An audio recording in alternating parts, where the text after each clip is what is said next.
కళ్యాణి గారు చక్కటి ఉపోద్ఘాతం ఇచ్చారు. ఇది చాలా జటిలమైనటువంటి సమస్య, ముఖ్యమైనటువంటి సమస్య. ప్రస్తుత తరాలనే కాకుండా భారతదేశ భవిష్యత్తును కూడా ప్రభావితం చేసేటువంటి సమస్య. దీంట్లో అనేక అంశాలు ఇమిడి ఉన్నాయి. సుప్రీంకోర్టు మొన్న ఇచ్చినటువంటి తీర్పులోని అతి ముఖ్యమైన అంశం ఏమిటి అంటే, మతం మారగానే ఎస్సీ స్టేటస్ అనేది ఇమ్మీడియట్గా పోతుంది. Immediate and complete loss of SC status. ఇది చాలా ముఖ్యమైనటువంటి అంశం.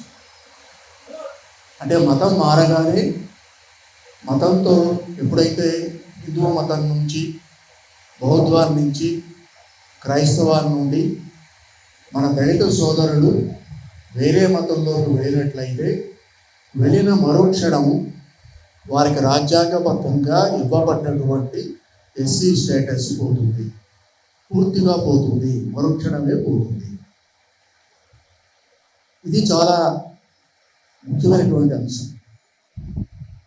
అలాగే మనం కలోనియల్ ఇండియాలో ఉన్నప్పుడు 1836లో బ్రిటిష్ వాళ్ళు ఒక తీర్మానం చేశారు. అప్పుడు ఉన్నటువంటి హిందూ న్యాయశాస్త్రం ప్రకారం, ముస్లిం న్యాయశాస్త్రం ప్రకారం ఎవరైతే క్రైస్తవంలోకి మారారో, అన్యమతాల్లోకి మారారో వాళ్ళకి ఆస్తిలో భాగం ఇచ్చేవాడు కాదు న్యాయశాస్త్రం ప్రకారం. దాన్ని 1836 నుండి 1850 వరకు అప్గ్రేడ్ చేశారు, గౌరవించారు సూత్రాన్ని. కానీ క్రైస్తవ మిషనరీల యొక్క ఒత్తిడికి లొంగి 1850లో ఒక చట్టాన్ని చేశారు. ఆ చట్టంలో మనకు దాని పేరు క్యాస్ట్ డిజబిలిటీస్ రిలీఫ్ యాక్ట్ 1850. దాని ప్రకారం క్రైస్తవులకు మారినప్పటికీ వాళ్ళకు ఉండేటువంటి పౌర హక్కులకు ఏమి భంగం వాటిల్లకుండా వాళ్ళకి ఆస్తిలో వాటా వస్తుంది అని చెప్పారు. అయితే భారతదేశం స్వాతంత్రం పొందిన తర్వాత ఈ కలోనియల్ చట్టానికి స్వస్తి పలికి మనకు కొత్త చట్టాన్ని తీసుకొచ్చాం. అదే 1950లో ఇచ్చినటువంటి ప్రెసిడెన్షియల్ ఆర్డర్. ఈ ఆర్డర్ ఇచ్చే నాటికి న్యాయశాఖ మంత్రిగా డాక్టర్ అంబేద్కర్ ఉన్నారు. దీన్ని నోటిఫై చేసింది కూడా లా మినిస్ట్రీ. అంటే అంబేద్కర్ ఏ మంత్రిత్వ శాఖ అధీనంలో ఆధిపత్యం వహిస్తున్నాడో ఆయన దీంట్లోనే, ఆయన విభాగంలోనే నోటిఫై చేయడం జరిగింది. కాబట్టి ఇందులో ఉన్నటువంటి అంశాలు పూర్తిగా అంబేద్కర్కి తెలుసు. కానీ ఇప్పుడు కొందరు ఏమంటున్నారంటే, ఈ అంబేద్కర్కి తెలియకుండా జరిగింది, దీని మీద సంతకం పెట్టింది president of India Rajendra Prasad అని చెబుతున్నారు. అది కేవలం ప్రెసిడెన్షియల్ ఆర్డర్, కానీ దాన్ని ప్రాసెస్ చేసింది, డ్రాఫ్ట్ చేసింది న్యాయశాఖ మంత్రిత్వ శాఖ. తర్వాత సుప్రీంకోర్టులో ఈ పిటిషన్ వేసినటువంటి భాస్కర్ ఆనంద్ ఏమన్నాడంటే, a change of faith does not erase historical disadvantages. మతం మారినంత మాత్రాన మా కులం మారదు, మతం మారినంత మాత్రాన చారిత్రకంగా మేము ఏ రకమైనటువంటి ఇబ్బందులు అయితే ఎదుర్కొన్నామో అవేమీ మారవు అనేటువంటి ఆర్గ్యుమెంట్ని సుప్రీంకోర్టులో చెప్పడం జరిగింది.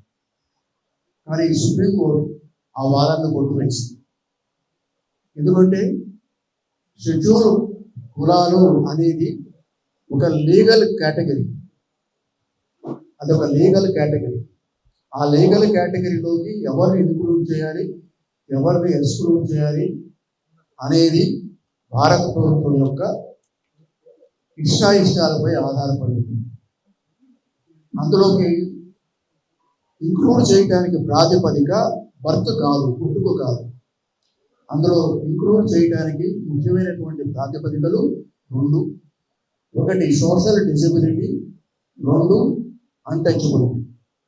ఈ రెండింటిని ఆధారంగా అనేక వందల కులాలను షెడ్యూల్ క్యాస్ట్ కేటగిరీగా ఆనాడు ఇంప్రూవ్ చేయడం జరిగింది. దీనికి ఒక బౌండరీ లైన్ గీశారు.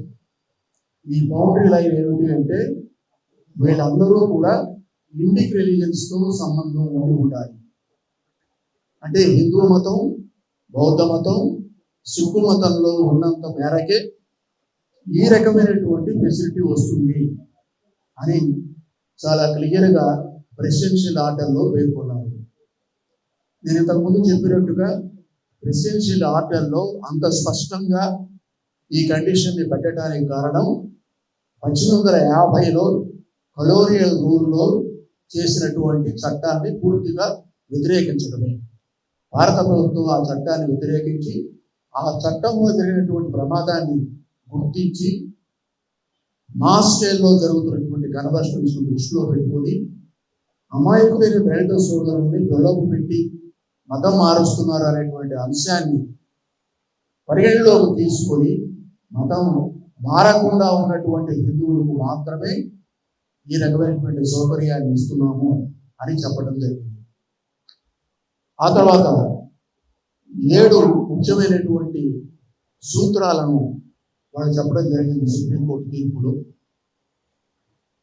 అంటే ఎవరైనా షెడ్యూల్ కులానికి చెందిన వాడిని అని చెప్పుకోవాలి, లేదా ఆ కేటగిరీ కింద బెనిఫిట్ పొందాలి అన్నట్లయితే క్లియర్ అన్ఇంపీచబుల్ ఎవిడెన్స్ని ప్రొవైడ్ చేయాలి. అంటే నోటి మాటతో నేను షెడ్యూల్ కులానికి చెందిన వాడిని లేక షెడ్యూల్ ట్రైబ్కి చెందిన వాడిని అని చెప్తే సరిపోతుంది. చాలా క్లియర్ అన్ఇంపీచబుల్ ఎవిడెన్స్ని ఆ వ్యక్తి దాన్ని చూపించగలగాలి. ఇది మొట్టమొదటి కండిషన్.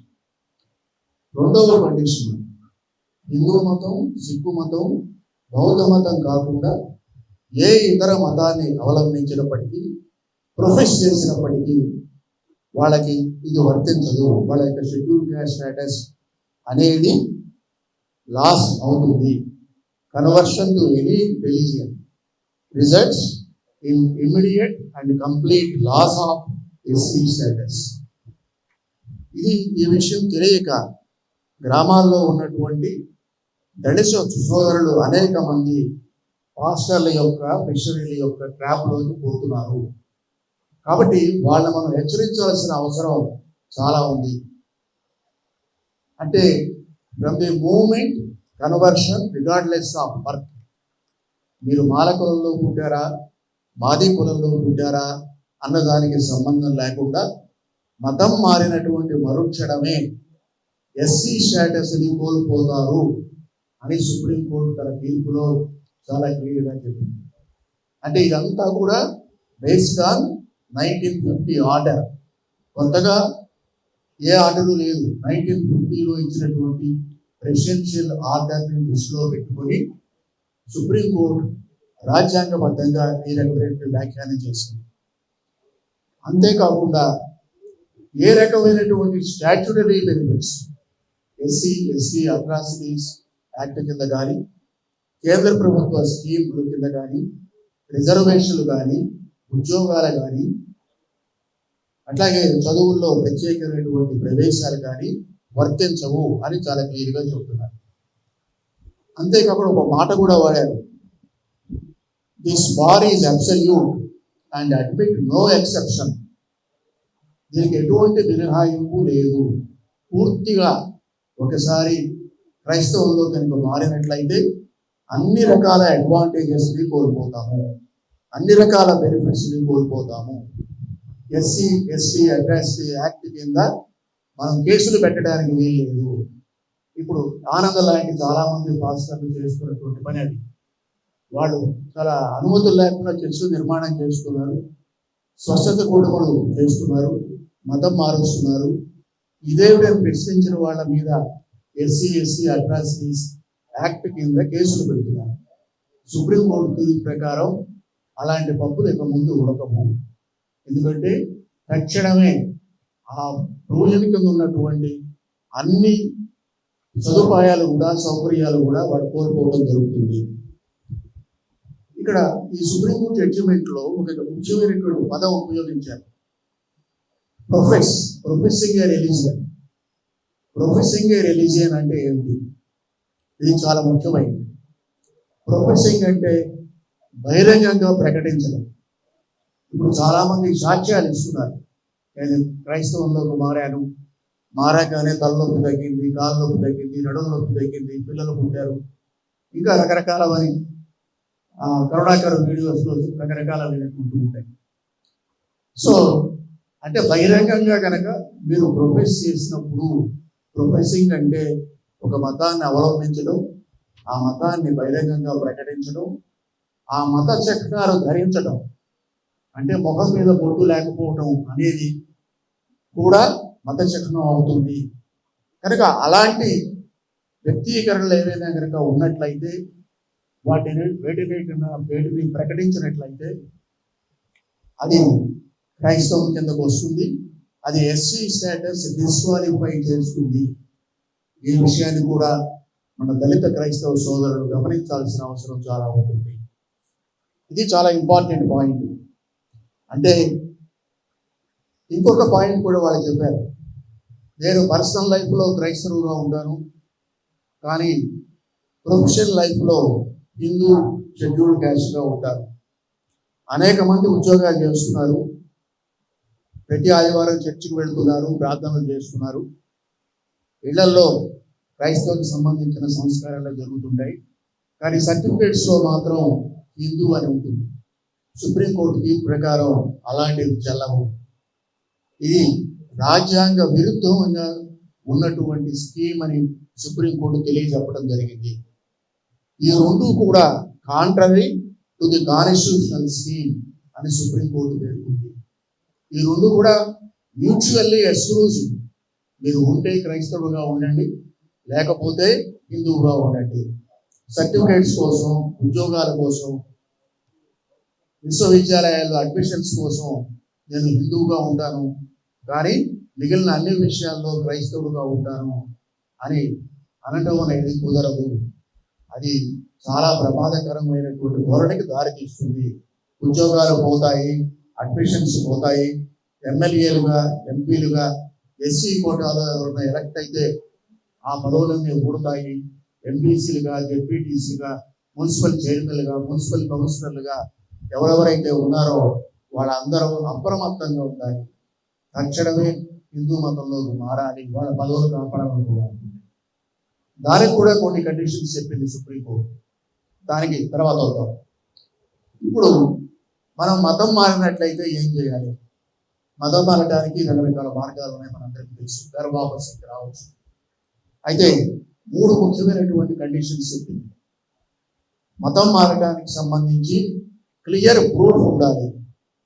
ఆషామాషిగా వెళ్ళి ఏదో గుడిలోకి వెళ్ళి బొట్టు పెట్టుకొని అక్కడ జై శ్రీరామ్ జెండా పెట్టుకొని నేను మతం మారాను అని ప్రకటిస్తే సరిపోదు.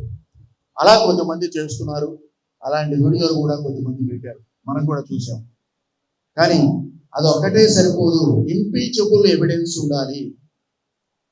ఇది మతం మారాము అని చెప్పేదానికి ఇంపీచబుల్ అంటే తిరుగులేనటువంటి సాక్ష్యాధారాలు ఉండాలి. అంతేకాకుండా పూర్వ మతం నుండి పూర్తిగా వైదొలిగాము, పూర్వ మతానికి మనం మారినటువంటి మతానికి ఎటువంటి సంబంధం లేదు, మా ఇంట్లో ఉన్నటువంటి ఆచార వ్యవహారాలన్నీ కూడా హిందూ మతం ప్రకారమే జరుగుతున్నాయి అని బలంగా నిరూపించడం చాలా అవసరం. కాబట్టి సెల్ఫ్ ప్రొక్లమేషన్తో మాత్రమే ఒక క్రైస్తవుడు హిందువుగా మారితే దాన్ని పరిగణలోకి తీసుకోరు. ఈ 3 ముఖ్యమైన కండిషన్స్ సాటిస్ఫై అవ్వాలి. ఇందులో ఏదో ఒక కండిషన్ సాటిస్ఫై అవ్వడం కాదు, ఈ 3 కూడా సైమల్టేనియస్గా సాటిస్ఫై కావాలని సుప్రీంకోర్టు చెప్తుంది. ఇంకా ఏం చెప్తుందంటే ఇవన్నీ mandatory and cumulative. Mandatory and cumulative లీగల్గా ఈ 2 పదాలకి చాలా అర్థం ఉంది. కాబట్టి అమాయకమైన దైవ క్రైస్తవ సోదరులు చాలా జాగ్రత్తగా ఆలోచించుకోండి. ఇంత తేలికైనటువంటి విషయం కాదు. చాలా జాగ్రత్తగా త్వరగా హిందూ సంఘాలని మీరు అప్రోచ్ అయ్యి మీ యొక్క ఉద్యోగాలు కానీ అడ్మిషన్స్ కానీ నిలుపుకోవాలనుకుంటే, పదవులు నిలుపుకోవాలనుకుంటే తప్పకుండా హిందూ మతంలోకి రావాల్సినటువంటి అవసరం చాలా ఉంది. తర్వాత ఎస్సీ స్టేటస్ కోల్పోయిన మరుక్షణం మనకున్నటువంటి అన్ని బెనిఫిట్స్ ఆటోమేటిక్గా టెర్మినేట్ అవుతాయి.